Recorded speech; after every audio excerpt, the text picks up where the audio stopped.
যদি কেউ বিচ্ছিন্ন করতে আসার চেষ্টা করে তাকে প্রতিরোধ করুন এবং সেক্ষেত্রে বাঁধ ভেঙে দিতে হবে। আর যারা কেউ কেউ বলছে বিহার দখল করব, উড়িষ্যা দখল করব, আমি বলি ভাই ভালো থাকবেন, সুস্থ থাকবেন, সুন্দর থাকবেন। কিন্তু এত বড় হিম্মত আপনাদের কেন? কারণ নেই যে বাংলা, বিহার, উড়িষ্যা সব নিয়ে নেবেন আর আমরা বসে বসে লালিপপ খাবো। আমি সকল মানুষের কাছে এটা বলবো যে বাংলাদেশে আজকে সত্যি মাইনরিটিজের উপরে যে অত্যাচার চলছে সেটা আমরা কেউ ভালো চোখে দেখছি না। এবং কেউ কেউ, আমি এখনো মনে করি দাঙ্গা কখনো হিন্দু করে না, দাঙ্গা কখনো মুসলমান করে না, দাঙ্গা কখনো শিখ করে না, দাঙ্গা কখনো খ্রিস্টান করে না। দাঙ্গা করে কতিপয় সমাজ বিরোধী এবং যারা সমাজের বোঝা। সুতরাং এই ব্যাপারটিকে এই অ্যাঙ্গেল থেকে দেখে আমরা সবাই যেন এমন কোনো মন্তব্য না করি যাতে আমাদের কোনো রকম পরিস্থিতি বাংলায় এটাকে নিয়ে খারাপ হয়। আমি কৃতজ্ঞ যে একদিকে হিন্দু ধর্মের মানুষরাও প্রতিবাদ করছেন, অন্যদিকে সংখ্যালঘু ইমামরাও কালকে প্রেস কনফারেন্স করে পরিষ্কার বাংলাদেশে যে মাইনরিটিদের উপর অত্যাচার হচ্ছে তারাও কিন্তু এটাকে তীব্র নিন্দা করেছেন এবং মাইনরিটিদের সেফটি এবং সিকিউরিটির ব্যাপারে বলেছেন। এটা বাংলায় প্রথম, যারা মনে রাখবেন এটা আমাদের ধর্ম নিরপেক্ষতার একটা প্রধান একটা স্তম্ভ।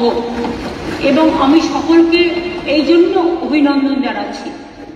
আমাকে অনেক সংখ্যালঘু সম্প্রদায়ের অনেকে বলেছিলেন যে আমরা মিছিল করতে চাই, প্রতিবাদ করি। আমি বলেছিলাম না, মিছিল করলে অনেকে তো আছে জানে না, এই সময় সুযোগ নেয় রাজনীতি, আবার একটা দাঙ্গা লাগিয়ে দেবে।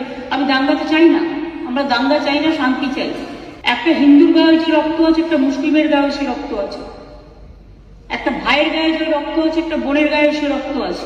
আমরা নিজেদের মধ্যে ভেদাভেদ না করে, অনেকগুলো ফেক ভিডিও বাজারে চলছে, কোনো একটা পলিটিক্যাল পার্টির পক্ষ থেকে কিছু ফেক ভিডিও চালিয়ে আগুন লাগাবার চেষ্টা করা হচ্ছে। প্লিজ দয়া করে, অনুগ্রহ করে উভয় সম্প্রদায় এর থেকে বিরত থাকুন। আমরা কেউ কিন্তু কারো পক্ষে নয়, সবাই কিন্তু সবার পক্ষে। বাংলাদেশের ব্যাপারে government of India, late government of India to decide. যারা ভাবছেন এটা নিয়ে রাজনীতি করবেন তারা জেনে রাখুন, ওটা করতে গেলে আপনার রাজ্যেরও ক্ষতি হবে, ওখানেও যারা আমাদের বন্ধু বান্ধবরা আছে, ভাই বোনেরা আছে, তাদেরও ক্ষতি হবে। আমরা এটা চাই না। গভর্নমেন্টের কতগুলো পলিসি আছে, যেমন এক্সটার্নাল অ্যাফেয়ার্স পলিসি, এটা গভর্নমেন্ট অফ ইন্ডিয়ার ভাগ্যে পড়ে, আমাদের নয়, ওদের জুরিসডিকশনে পড়ে। অনেকে ওপার বাংলা থেকে এপার বাংলা আসতে চাইছে কিন্তু তারা ঢুকতে পারছে না। আমাদের কোনো আপত্তি নেই, কিন্তু সেখানে বর্ডার সিকিউরিটি ফোর্স দায়িত্ব নিয়েছেন, তারা আসতে দেবে কি দেবে না এটা তাদের ব্যাপার, সেই নিয়েও আমি কোনো কটু মন্তব্যে যাব না। কিন্তু যাদের টাকা আছে, পয়সা আছে, ভিসা আছে, পাসপোর্ট আছে, তারা তো প্লেনে চলে আসছে। প্লেন তো আসছে, প্লেন তো চলছে, ট্রেন তো চলছে, কিন্তু গরিব মানুষগুলো যাদের কাছে হয়তো কিছু নেই তারা আসতে গেলে পারছে না, তারা বাধা পাচ্ছে বিএসএফ এর কাছে। আমাদের হাতে কিন্তু বর্ডার নেই, এটা মাথায় রাখবেন। তাই আমি সবাইকে বলবো এমন কোনো কথা যাতে আমরা না বলি যাতে কোনো আমাদের পক্ষও নয়, এ পক্ষও নয়, ও পক্ষও নয়। আমি সবাইকে আবেদন করছি যাতে কোনো অতিরিক্ত কোনো প্ররোচনা সৃষ্টি হতে পারে।